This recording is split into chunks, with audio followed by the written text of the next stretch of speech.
Welcome to Guided by Grace. Today we're going to learn to be happier. And to start, we're going to live heaven on earth.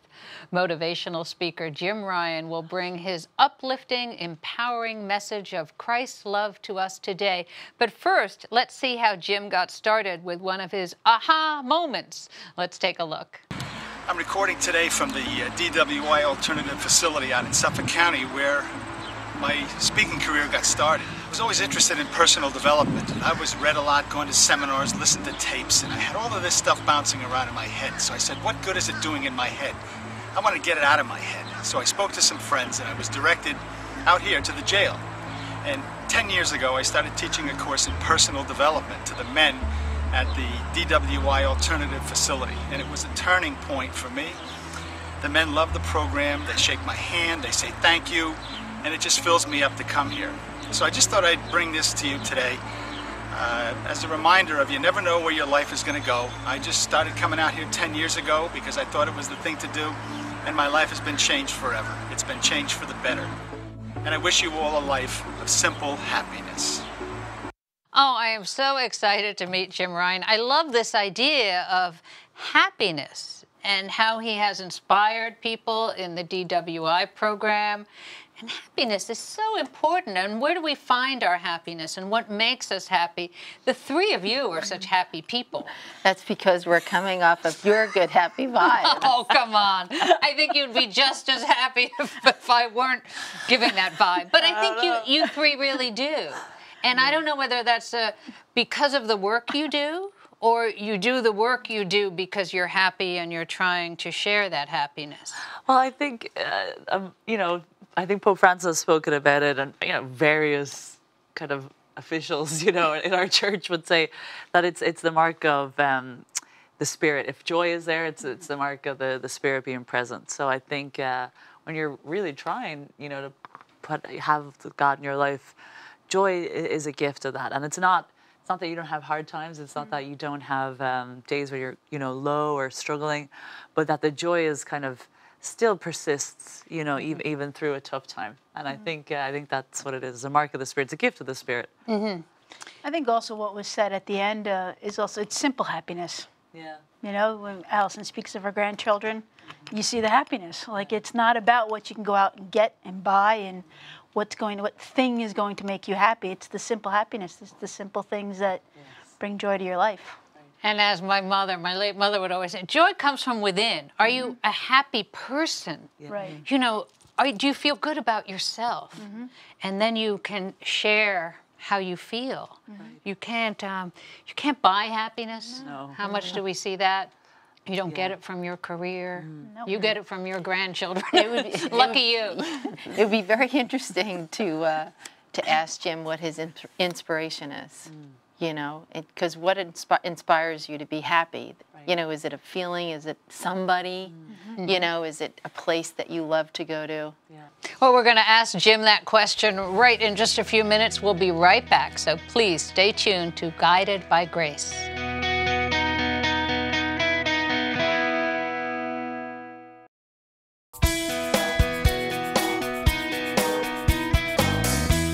Welcome back to Guided by Grace. Joining us is Jim Ryan, an author and motivational speaker. Welcome. We just saw your aha moment, but how did you get to the DWI program? Were you ever an unhappy person, or did you spend your whole life trying to spread happiness around? Well, I've been blessed with an optimistic mother, so I think that's part of my DNA. I've got those tendencies to be optimistic. But I used to be a teacher. I went into business, but I've always been interested in personal development. I've always read, gone to seminars, listened to tapes. And back in the year 2000, I just realized I had all of this stuff in my head. And I said, what's the point of having it in my head? I got to get it out of my head. So I spoke to some friends, and one of my friends was teaching a Bible class out at the DWI facility. And he said, why don't you talk to Brother Jack Moylan, who at the time was the head of the diocesan prison ministry. So I said, good. I went out and I spoke to him, and he said, well, what do you want to do? And I gave him an idea of what I thought I could do. He says, well, come back next week with an outline. So I scribbled down a few things on a piece of paper and brought them back. And he says, oh, this looks interesting. You start next week. So that was it. I was just kind of thrown into a situation where I didn't know what to expect. And one of the things I talk about is stepping out of your comfort zone. And that's what that first step was. But it was one of the best things I ever did. How did you know to encourage people to step out of their comfort zone? Well, from my reading and from my experience. This is what I did, and it made such a difference in my life. This volunteer experience where I'm relaying information, education to people who are hurting, and the response that I got was just so gratifying. It fed my need. It just made me feel valuable. And that is such a wonderful feeling when your service is making a difference to people, and it just builds on itself and builds on itself.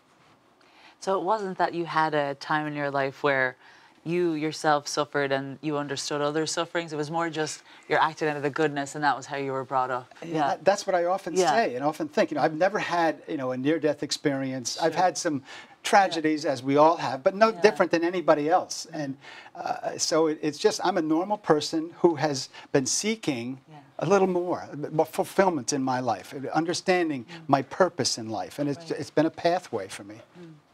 I think I'm kind of fortunate. I don't know if you all know that I got to hear you speak at one of the parishes last year. It was just by chance. I was at a different parish, not my home parish, and it was wonderful. So good job. Thank you. Keep up the good work. Well done.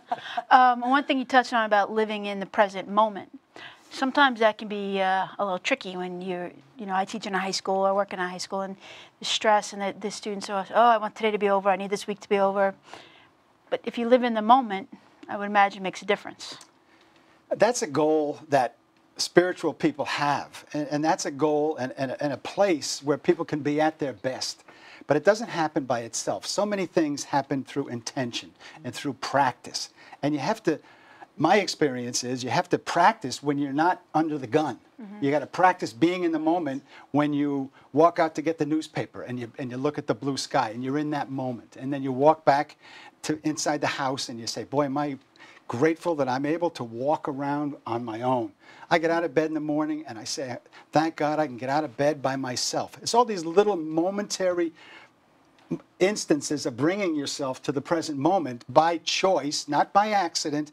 And it's that choice of being there that allows you to be there when you need to be there. It's not easy, but it helps when you practice. Like everything, I guess, practice makes perfect. That's right. Or try to.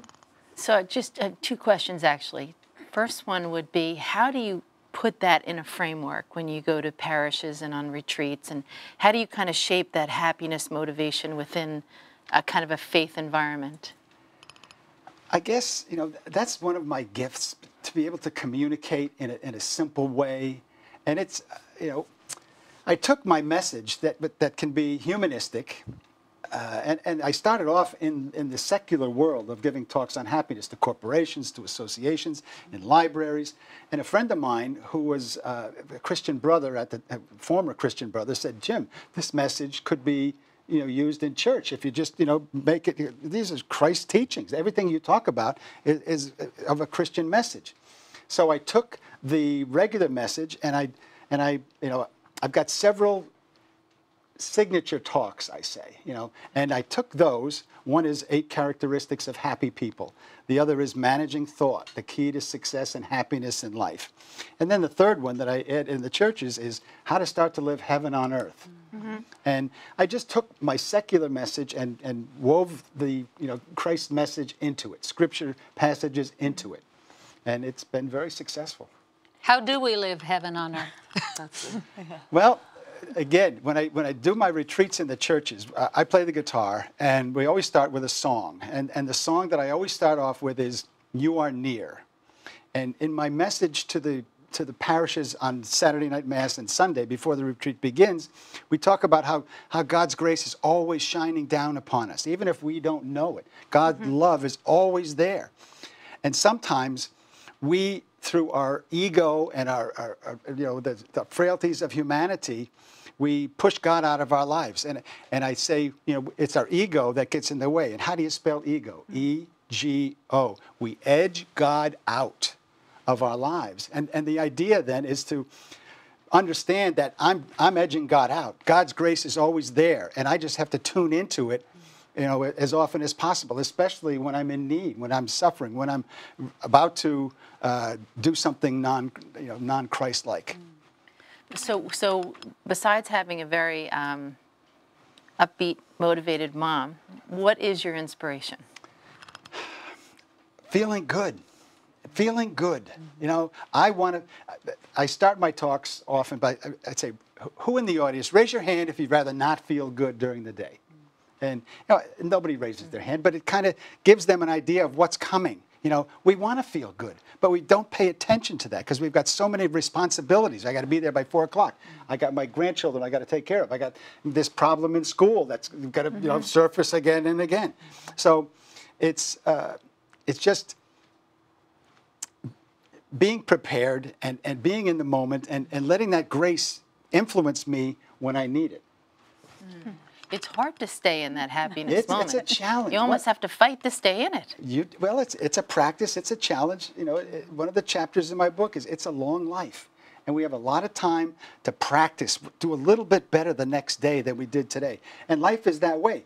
Things keep coming around in a similar fashion day after day. So we always have more chances to do a little bit better than we did the day before. It seems unfair, though. I mean, there's nothing you can do about it. You had a mother who was optimistic. Yes. I had the two most optimistic parents. They even loved being in their 80s, and my father into his 90s. Never complained, wanted to keep living, and living for him meant doing things for other people. Yeah. And something both parents instilled in me is, if you begin to feel depressed, go do something for someone else. You'll find out everyone else has it worse off. You have all these gifts, and, go help someone else. How do you get to change people's... I have so many friends who wake up and, I don't want to go to work, or, I don't have a boyfriend. Life hasn't turned out the way I wanted it to. And they even resent me a little bit because I'm Pollyanna. I'm so happy all the time. How do you get someone to sort of see their world differently, to be more positive about everything? It's very difficult, very difficult, because people have developed their thought systems, their view of the world, and they're very hesitant to change that view of the world. That's their comfort zone. They even hang around with people who share their negativity because they feel uncomfortable with somebody like you or us because it makes them feel bad, and we don't want to feel bad. It's education. And it's understanding, your own personal development. We all have tendencies, and that's one of the things I talk about is our happiness quotient. And studies show that half of our happiness is genetic. It's tendencies, and I underline the word tendencies. We're not stuck. It's a tendency. Then 10% is our circumstance. Did I grow up in a dangerous neighborhood? Was it a good school? And then you know what the other 40% of my happiness is? What I do with what I have. And that kind of throws it back in people's laps and saying that everybody starts from a different place, but that doesn't mean they have to stay in that place. So that's what I try to get across. And it is difficult. So we always try to bring in, we can't do this on our own.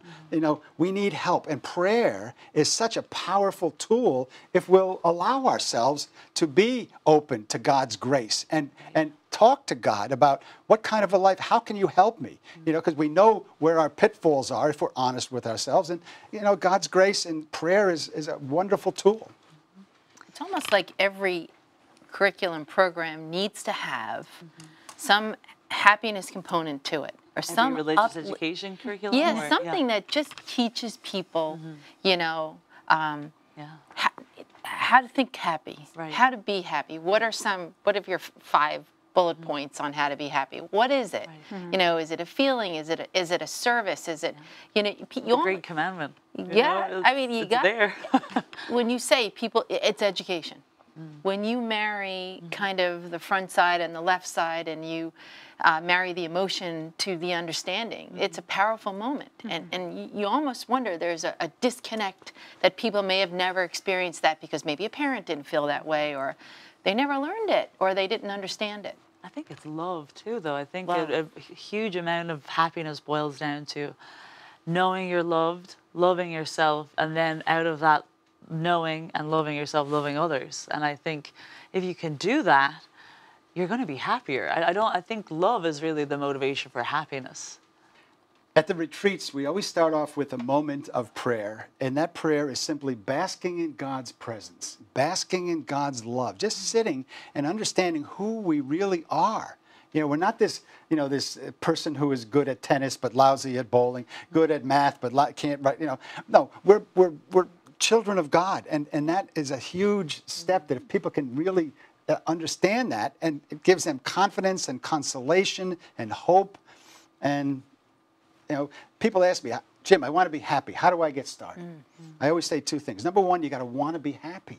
You know, Abraham Lincoln said most folks are about as happy as they make up their mind to be. And the other thing is gratitude is the place to start. You know, we can all be grateful. We can all think of things that we're blessed with. And how do you feel when you're grateful? You feel good. And you do it by, see, if you do it once, you can do it again. It's all about intention. It's all about living on purpose. Rather than, you know, create your life, fashion your life, versus be the victim of the circumstance that confronts you. You know, and that's how so many people feel. But if we could just get them to see that it's me, I'm doing it all. I'm responsible for everything. This is my life. What kind of a life do I want to live? Sure. But, and you know, I think, is it Mother Teresa? I don't know who said it, but or maybe it was actually St. Ignatius, you know, you rely on God's grace and prayer for everything, and then you work as though, you know, it all depends on you. Yeah, it all depends on you. But thank God for the God's grace that it's not really just all of us. We have to keep our will as our consent to God's grace. But thank God the grace is the impetus in the first place, you know? Because if we didn't have that, then it would be a huge burden. And it shouldn't be a burden. Happiness and a burden don't really go hand in hand. So thank God for the fact that it's really God's grace is acting first, and then it's our consent to that, our fiat, you know, our yes to God's plan for us. In your book, what does it mean, are your antennas up? Are you paying attention to what's going on as it's going on, or do you live by default? You know, so many of us get up, go to work, come home, have a bite to eat, watch a little TV, go to bed, get up, go. Or do we wake up? I try to say to myself when I wake up, I wonder what good is going to come my way today. I wonder whose life I can make a little bit better today. You know, why not? Why put my blinders on and just try to get through the day? You know, there's more. And again, it's just trying to get people to say, you know what, I can relate to that. Whenever I say, you know, I do this little thing where I put blinders on and I try to get through the day, and there's always like a little undertone of laughter because they identify with that. So it's antennas is you know, looking for opportunities. I got a comment from a person at one of my talks. It was the mother came up and said, you know what we do, Jim, at dinner? He says, we have a tradition at dinner that everybody has to come to dinner. And I know family dinners are difficult at times, but whenever we have a family dinner, everybody has to come and mention one thing that happened during the day for which they're grateful. I said, what a great idea. I mean, it starts off the dinner in a wonderful fashion. Everybody's upbeat. Everybody's, you know, paying attention. And the other thing is, everybody during the day, the father, the mother, the children, they got to be looking for something good to happen so they can bring something to dinner. It's all conscious. It's an awareness. Those are the antennas that I talk about. All right, so we're all going to be grateful. We are grateful that you were our guest today. And we want to thank Jim Ryan for joining us today. And Guided by Grace, we'll be right back.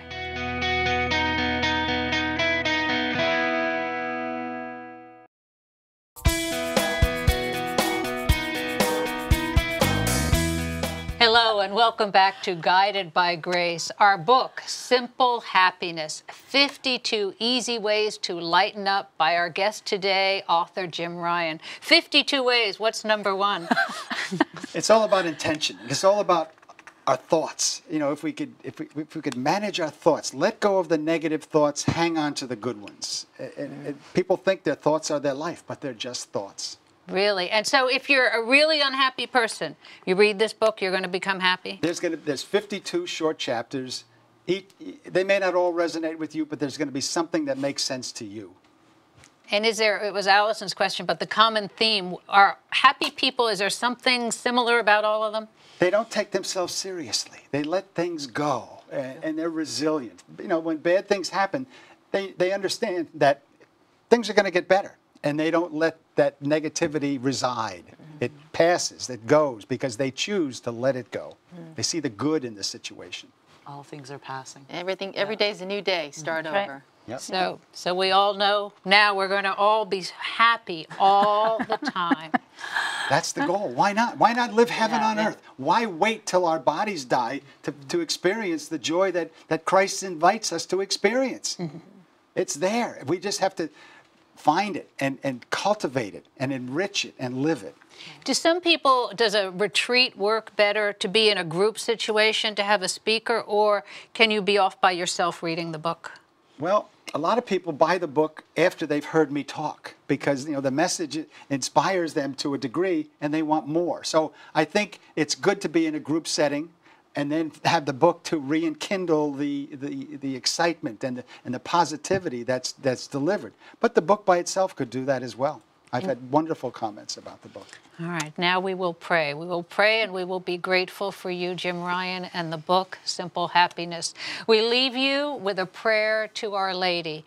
In the name of the Father, and of the Son, and of the Holy Spirit. Amen. Amen. Holy Mary, loving Mother and Heavenly Guide, be present to me now, and let me know your compassion and kindness. Pray for me to your divine Son, that I may experience calmness, tranquility, and peace in all my emotions. Help me to grow in faith and love. Protect me from all that displeases God, and obtain for me serenity of mind, body, and spirit. I place my trust and confidence in you, dear Blessed Mother, and I pray that God's blessings of mercy, grace, and gentle goodness will bring happiness to my life now and always. Amen. I'm McGee Hickey, and on behalf of my co-hosts, Carly Ann Gannon, Sister Megan McCardle, and Allison O'Brien, we want to thank you for joining us in today's conversation. God bless you and be happy. And we're going to see you next time on Guided by Grace.